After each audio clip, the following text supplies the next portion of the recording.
કોઈ ઘરડું થતું નથી.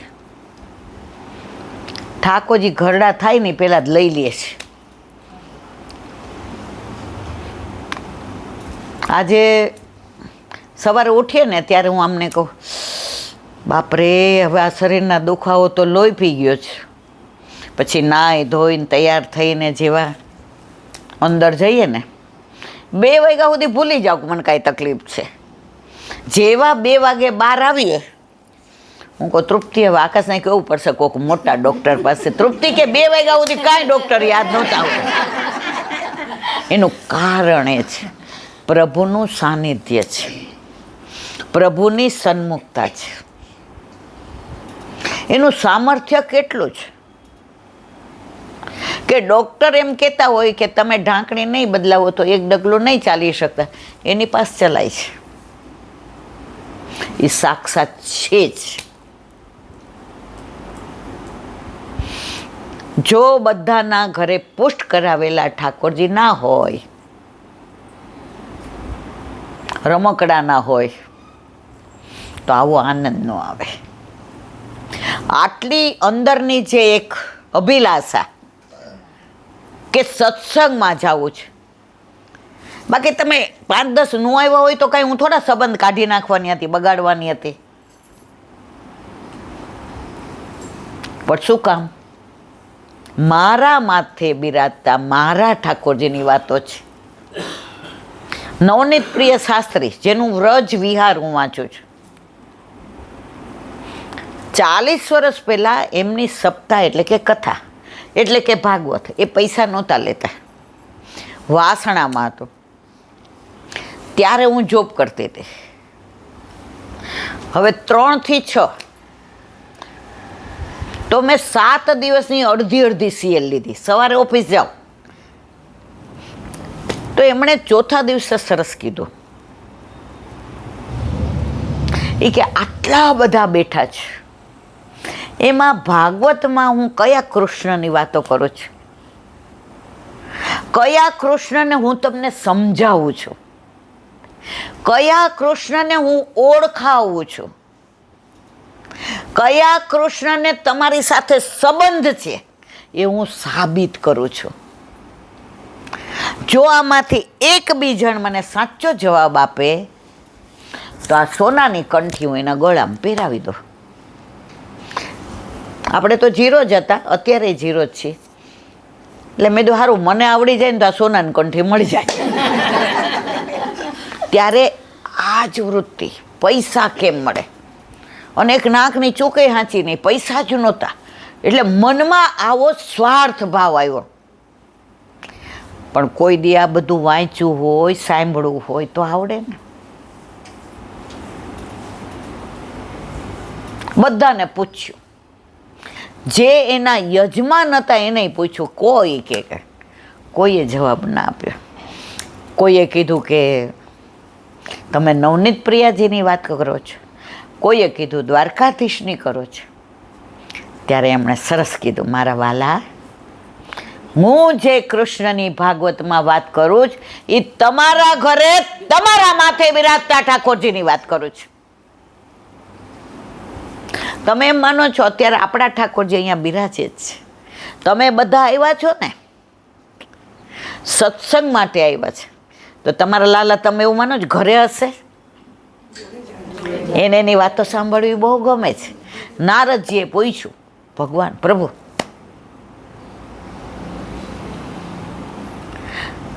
તમારી મને કાંઈ સમજણ નથી પડતી, ઘડીક થાય તો અહીંયા ને ઘડીક થાય તો અહીંયા. હવે કામ હોય તો સાચું સરનામું તો આપો. જે ચોર હોય ને સાચું સરનામું ન આપે. આપે તો ઠાકોરજી તો ચિત્ત ચોર. ઓલા ચોર હોય ને 2 હાથવાળા, એ નજર ચૂકાવીને ચોરી કરે, અને આ ચોર છે ને નજર મિલાવીને ચોરી કરે. આ ચોર નજર મિલાવીને ચોરી કરે. તો નારદજીએ કહ્યું, પ્રભુ સાચું સરનામું આપો. નારદ, ત્યારે કામ હોય ત્યારે મળી જાઉં છું, શું સાચું ને ખોટું?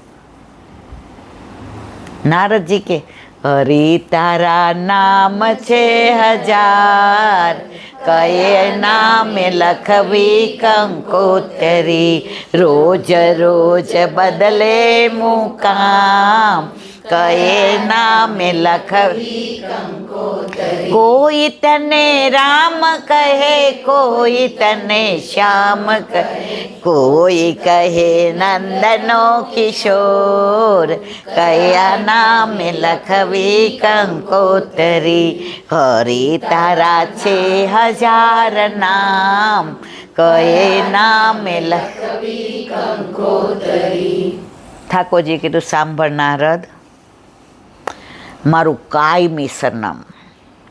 હું તને વૈકુંઠમાં મળું કે ન મળું, ગોલોકમાં મળું કે ના મળું, પણ આ જગ્યાએ તો હું મળું ને મળું જ, જ્યાં મારા ગુણાનુવાદ મારા વૈષ્ણવ કરતા હોય ત્યાં હું મળું જ. આ મારું કાયમી સરનામું છે. અમારે સૌરાષ્ટ્રમાં આજની તારીખમાં પણ વૈષ્ણવો સત્સંગ કરતા હોય તો એક આસન હોય, મિશ્રી હોય અને ઝારીજી ભૈરા હોય કે પ્રભુ અહીંયા બિરાજે છે, બિરાજે છે, બિરાજે છે. અમે નાના હતા ને તો મારા પપ્પા કાયમ હોશિયાર, 2-3 દી થાય ને કાંઈ આંખ ન દુખતી હોય, આપણે જેવા રમવા કૂદકો મારીએ ને, એ બેબી આંખમાં બળતરા થાય છે, આ તું વાંચ, એવી દાંત ચડે. ઓલો નદી પર્વત રમવાનું હોય રાત્રે, અને એવી મજા આવે ને, અને બહાર બધા બૂમો પાડે, એટલે કાકા બૂમ પાડે, બેબી આજે નહીં આવે. ત્રેવડ છે આપણી બોલવાની. અત્યારના છોકરા આપણને બૂમો પાડે, જાઉં છું. મને એ જે વાંચ્યું છે અને પપ્પાએ જે સમજાવ્યું છે એ આજે ફલિત થયું છે. અમારા ગુરુદેવને ત્યાં રાત્રે જવાનું, ભાભીજી મહારાજ અમને શેનનું દૂધ હોય ને એ અધરામૃત આપે, એટલે હું જરાય સેવા કરવા નહોતી જતી. મારી બા એમ કે ચરણ સેવા કરી આવો, જાઓ.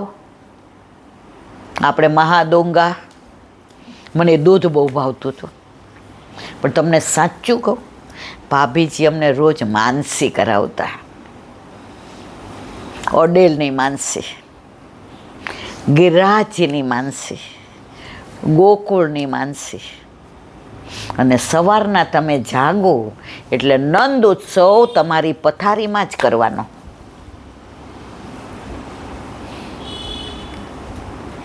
અડધું ઉપરથી શું કામ જતું હતું કે હવે દૂધ આપી દે તો વયા જઈ.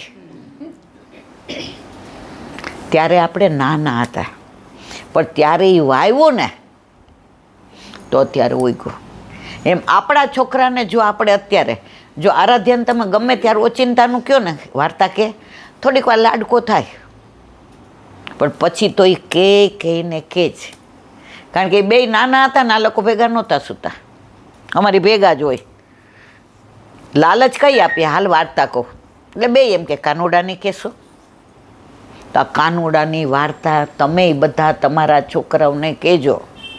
બાકી મીડિયમ ઇંગ્લિશવાળાને સંસ્કૃતિને સંસ્કાર આપવા બહુ અઘરા છે. હવે એક નાની વાત કે આજે પણ આવું બને છે. પંઢરપુર કેટલાય જોયું છે? પંઢરપુર ઘણા બધાય તે નથી જોયું? નથી જોયું એ હવે જાઓ, જોઈ આવો. ખરેખર છે ને, એનું કારણ કહું. જો અમે ત્યારે બધું કર્યું, હવે અત્યારે હાથ પગ નથી ચાલતા, બધી સગવડ છે. ઘરવાળા કહે છે હું ભેગું આવું, જઈ શકીએ છીએ. બાળપણને જવાનીમાં અડધું ગયું, હવે બાકી છે એમાં દ્યો ધ્યાન, જીવન ગાવાની કેવી મજા આવે છે. પણ સનાતન સત્ય એ છે. આપણને કોઈ પૂછે કે તમારી ઉંમર કેટલી, તો 70. પણ મને એમ પૂછે હવે કેટલું જીવવાના, આમાં કોઈ જવાબ દેશે? મૃત્યુ સનાતન સત્ય છે.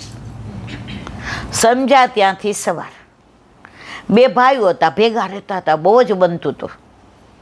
કેટલું બને એનો દાખલો દઉં તમને કે મોટા ભાઈને લગ્ન થઈ ગયા હતા અને નાના ભાઈના નહોતા થયા. તો ખેતરમાં ઓલા ઘઉં શું કહેવાય ને, વાયડા, અને પછી પેલા આવા મશીન નહોતા, એટલે એને પછી આમ કોલા કરી અને ઘઉં છૂટા પાડ્યા, એટલે 2 ઢગલા હરખા કર્યા. એટલે મોટા ભાઈના વહુએ કેવડાવ્યું કે ખાવાનું તૈયાર છે. એટલે મોટા ભાઈ ક્યાં નાનકાને, નાનકા તું પેલો જા, એ કે ભાઈ છે ને મને ભૂખ મોડી લાગે છે ને તમે વહેલી લાગે છે. પણ નાના ભાઈને શું થાય, ગરમ ગરમ રોટલી મારા ભાભી કરતા હોય અને એના હાથની મારો ભાઈ ખાય તો મારો ભાઈ પરણેલો છે એવું એને ફીલ તો થાય. એટલે મોટા ભાઈને મોકલે. એટલે મોટા ભાઈ પાછા કોઈ ના આવે, જો ચૂલા ઉપર. એ કે તમને વિશ્વાસ નથી, હું નાનકા ભાઈને કાંઈ હું ખાઈ લઉં ને એને રાખું, એની ગરમ રાખીશ.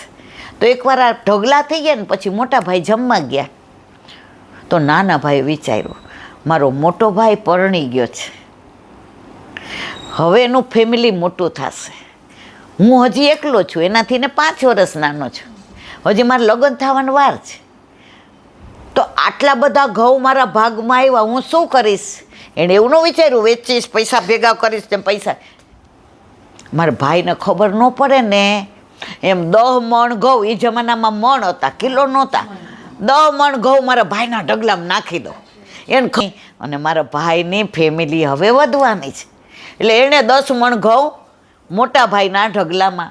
એ જમાનાની વાત કરું છું, અત્યારે તો 100 ગ્રામ માટે કોર્ટમાં જાય, અત્યારની વાત નથી. કળિયુગનો પ્રભાવ વધતો જાય. હવે મોટો ભાઈ જમીને આવ્યો, નાનકા જા.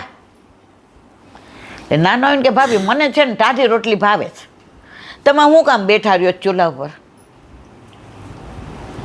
એ કે આપણને 2 ટાઢી ભાવે, એટલે પછી હું ભાભી છું ને એટલે ટાઢી હું લઈ લઉં, તમારે તો ગરમ જ ખાવી પડશે, ટાઢી મને ભાવે. કેવો દેર ભોજાઈનો પ્રેમ. મોટા ભાઈએ વિચાર્યું મારું તો ઘર બંધાઈ ગયું, મારી ઘરવાળી સારી આવી, મારા ભાઈને આજે સાચવે છે, કાલ સવારે કાંઈ એવું થયું અને મારો ભાઈ જુદો થાય તો એના લગ્ન બાકી છે, એને હજી મારે ખોયડું કરી દેવાનું છે, હજી એને ઓના દાગીના કરવાના છે. તો દર વર્ષે ઘઉંના ભાગલા પડે ને તો મારા ભાઈમાં 10 મણ વધુ નાખી દો. સમજ્યા બધાય? તો નાનકો જમવા ગયો ને તો 10 મણ આને વધુ નાખી દેતા. કોનામાં? હવે બેયના પાછા હરખા થઈ ગયા. હવે ઓલો આવ્યો ને તો 2 રાજી થાય. હવે આને ખબર નથી કે આને નાખ્યા છે. ઘઉં તો એટલા ને એટલા જ છે, પ્રેમ વધ્યો. નાનકાને એમ થયું કે મારા ભાઈ માટે મેં આવું કર્યું અને એને ખબર નથી પડવા દેવી. મોટાને એમ થયું કે આ થયું એને ખબર પડવા નથી દેવી.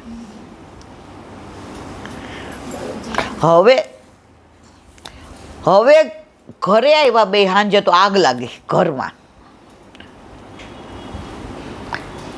એટલે મોટા ભાઈએ કીધું, એટલે આગ લાગી ઘરમાં. એટલે મોટા ભાઈ બૂમો પાડવા માંડ્યા ગામમાં. પેલા ક્યાં બંબા ખાતા હતા ને ફાયર બ્રિગેડ બૂમો પાડે થાળી પાડીને, એ પાણી લઈને આવો મારું ઘર હળગે છે, પાણી લઈને આવો મારું ઘર હળગે છે. નાના ભાઈએ વિચાર કર્યો બધા આવે ક્યારે, આ ટાંકા 2 ભર્યા છે, ડોલો લઈને નાખવા માંડ્યો. પછી વિચાર કર્યો કે આ તો હળગે જ છે, જેટલું વધ્યું છે ને એ બધું બહાર કાઢી લો. તો એણે કબાટ બહાર કાઢ્યો તો અંદર બધું જે જણસ હતી, પેલાના જમાનામાં જણસ કહેતા, સોના હીરા મોતી ચાંદીના દાગીના હોય ને એ પટારો હોય. એ પેલા પટારામાં, તમે કોઈ જોયા જ પટારા? અમે જોયા જ, મારા મામાને ત્યાં પટારા હતા. એક પટાર હોય ને એમાં બધું ખાવાનું મૂકવાનું, એટલે બિલાડીની બીક નહીં. અને બીજો પટાર હોય ને એમાં તાળું મારે, એમાં બધું હોય. એટલે આપણે વેકેશનમાં જઈએ ને એટલે આપણે હખણા ન રહીએ. એટલે તાળું ન હોય ને એમાંથી ને માખણ હોય ને દહીં હોય ને દડબા જેવો રોટલોય હોય ને ઘી હોય. એટલે એમ કે જ્યોતિબા આમાંથી ખાજો. મેં કીધું કેમ આમાંથી નહીં? એ કે એમાં ખાવાનું નથી. મેં તો તાળું હું કામ માર્યું છું? એ કે એમાં કાંઈ નથી. મેં તો ખોલ નાખો તાળું. એક દી મારા મામાની દુકાને ગઈ, અહીંથી ને આપણા સામે કોમન પ્લોટ છે ને ત્યાં પેલા હાટા પદ્ધતિ હતી એ જમાનામાં, જ્યારે હું 7-8 વર્ષની હતી. એટલે ઘઉં લઈને આવે તો કડી ગાંઠિયા લઈ જાય, પછી શેરડી લઈને આવે તો એ પ્રમાણ લઈ જાય. મેં કીધું મામીએ કીધું ચલો પટારાને ચાવી દો. તે વૈષ્ણવને ઓલા જનોય અમારામાં હોય એટલે જનોયમાં બાંધી દીધી તો ચાવી ખોલીને દીધી. મને કે જ્યોતિબા હાંચવીને લઈ જાજો. મેં કીધું સારું કંઈક લાગે છે. એટલે મેં કીધું કદાચ ઓલા ગોળના લાડવા મને ભાવે છે ને એટલે આમાં મૂક્યા. હરામ બરોબર બીજી ખબર હોય તો